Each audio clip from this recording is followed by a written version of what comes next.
नमस्कार, मैं हूं यतेंद्र शर्मा और आप देख रहे हैं न्यूज 18 इंडिया पर। दिल्ली विधानसभा चुनावों पर सबसे बड़ा दंगल। दिल्ली विधानसभा चुनाव में सीएजी की रिपोर्ट ने घमासान मचा दिया है। सीएजी की रिपोर्ट जो लीक हुई है उसके बाद कांग्रेस और बीजेपी ने आम आदमी पार्टी और अरविंद केजरीवाल पर सीधा हमला बोल दिया है। लेकिन अरविंद केजरीवाल और उनकी पार्टी इसको फर्जी बता रहे हैं और कह रहे हैं कि बीजेपी के ऑफिस में इस पूरी रिपोर्ट को तैयार किया गया है। आज सबसे बड़ा दंगल में हम यही जानेंगे, दिल्ली की जनता से सीधे तौर पर जुड़ेंगे और जानेंगे कि शराब का मुद्दा कितना बड़ा मुद्दा है और आखिरकार दिल्ली की जनता को क्या चाहिए। हमारे साथ दिल्ली की अलग अलग विधानसभाओं से हमारे सहयोगी जुड़ेंगे। रचना जुड़ेंगी पटपड़गंज विधानसभा से और प्रियंका कांडपाल नई दिल्ली विधानसभा से जुड़ेंगी। इसके अलावा हमारे सहयोगी जावेद मंसूरी भी हमारे साथ जुड़ेंगे। मैं खुद रोहतास नगर विधानसभा में हूं, जहां से सबसे पहले शराब घोटाले की गूंज सुनाई दी थी और खुद यहां के जो विधायक हैं जितेंद्र महाजन, उन्होंने हजारों महिलाओं के साथ पुलिस हेडक्वार्टर पर और आईटीओ पर बड़ा प्रदर्शन किया था, जिसके बाद दिल्ली में शराब घोटाला सामने आया था। लेकिन इससे पहले आम आदमी पार्टी क्या कहती है इस पूरे मुद्दे पर, बीजेपी क्या कहती है, वो हम आपको सुनाते हैं। ये सीएजी की रिपोर्ट जो ना अब तक सीएम ने देखी, ना एलजी ने देखी, ना स्पीकर ने देखी, ना सीएजी की वेबसाइट पे अवेलेबल है, ऐसी कौन सी रिपोर्ट उनके पास आ गई?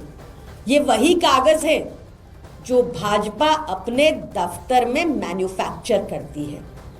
ये वही कागज है जिनकी कोई मान्यता नहीं, नकली कागज बनाती है भाजपा और उन पे आरोप लगाकर भाग जाती है भाजपा। महाभ्रष्ट केजरीवाल ने दिल्ली की जनता को भी लूटा है और उसका स्पष्ट प्रमाण दिख रहा है कि दिल्ली की कैग की रिपोर्ट बता रही है कि किस तरह दिल्ली को लूटा गया। न्यायालय ने पहले स्पष्ट कर दिया था कि prime FSC Arvind Kejriwal as a chief minister इस घोटाले में शामिल है और एज ए पार्टी प्रेसिडेंट यानी आम आदमी पार्टी की पूरी पार्टी शराब घोटाले में पूरी तरह। शराब घोटाले पर दिल्ली की जनता से हम सीधे तौर पर जुड़ेंगे, क्योंकि बात हो रही है सबसे बड़े दंगल की। दिल्ली का विधानसभा चुनाव शुरू हो चुका है, अपने अपने प्रत्याशी मैदान में उतार दिए हैं। क्योंकि रोहतास नगर विधानसभा में मैं खुद हूं, यहाँ के जो स्थानीय विधायक है बीजेपी से जितेंद्र महाजन, वो हमारे साथ है। जितेंद्र जी, आप शायद पहले वो व्यक्ति हैं जो शराब घोटाला सामने लाए और जो हजारों महिलाओं के साथ आईटीओ और पुलिस हेडक्वार्टर के सामने पहुंचे थे। क्या दिक्कत क्या है इसमें? अरविंद केजरीवाल सरकार ने गली मोहल्लों में शराब के ठेके खोलने शुरू कर दिए थे और ठेकों की स्थिति ये थी कि ठेकों के ऊपर एक बोतल के साथ एक बोतल जो है वो फ्री मिलने लग गई थी। यहाँ का सामाजिक वातावरण सारा बिगड़ गया था। हर मोहल्ले में हर दुकान के बाहर शराब लेने वालों की भीड़ लग गई थी और लोग शराब खरीदते थे और वहीं पर पीना शुरू कर देते थे। इस पूरे इलाके में जो मूलभूत समस्या है वो साफ पानी की समस्या है। लोगों को पीने का पानी मिल नहीं रहा, इसकी ओर सरकार का ध्यान नहीं था। सरकार ने इस विधानसभा में 8 से 9 ठेके खोले, जिन ठेकों की स्थिति ये थी कि यहाँ पर सुबह से ही लाइन लगनी शुरू हो जाती थी और कुल मिलाकर यहाँ का जो सामाजिक वातावरण जो है वो खराब हो गया था। कितनी दूरी पर थे शराब के यहाँ पर ठेके? आप ये देखिए कि अभी जहाँ पर हम खड़े हैं यहाँ पर 100 गज की दूरी में 3 ठेके ऑलरेडी हैं।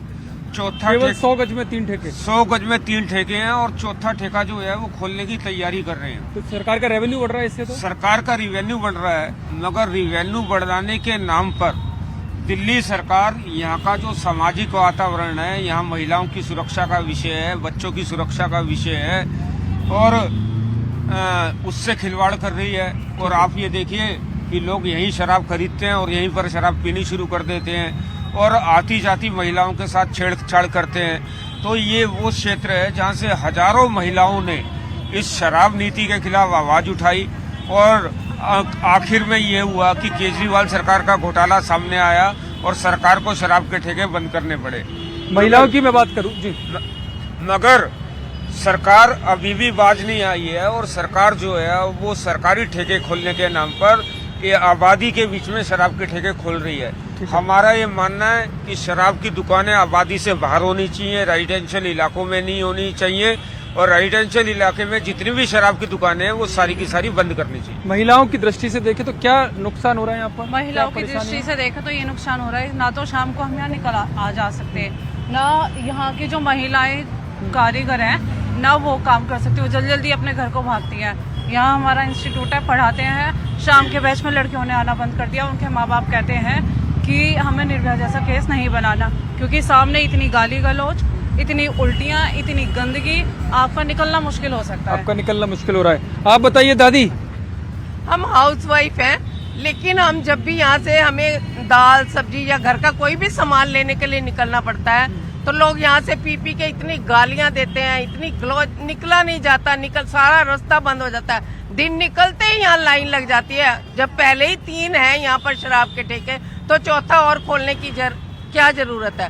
हमारी सरकार 2100 रुपया तो देने की बात कर रही है, ठीक है, हम सुन रहे हैं कि वो देंगे, लेकिन वो उन्हीं का ही फायदा है। वो 2100 रुपया जो पीने वाले हैं वो निकालेंगे, वो दुकान से शराब खरीदेंगे, वो वहीं जाएगा, सारा पैसा 2100 रुपए दे रही है केजरीवाल सरकार, तो कुछ भी नहीं दे रही। ये तो बेकार की बात है, झूठ अफवाह है, कोई कुछ नहीं दे रहा, ना केजरीवाल दे रहा ना और कोई दे रहा। लेकिन गरीबों के लिए कोई मदद नहीं है।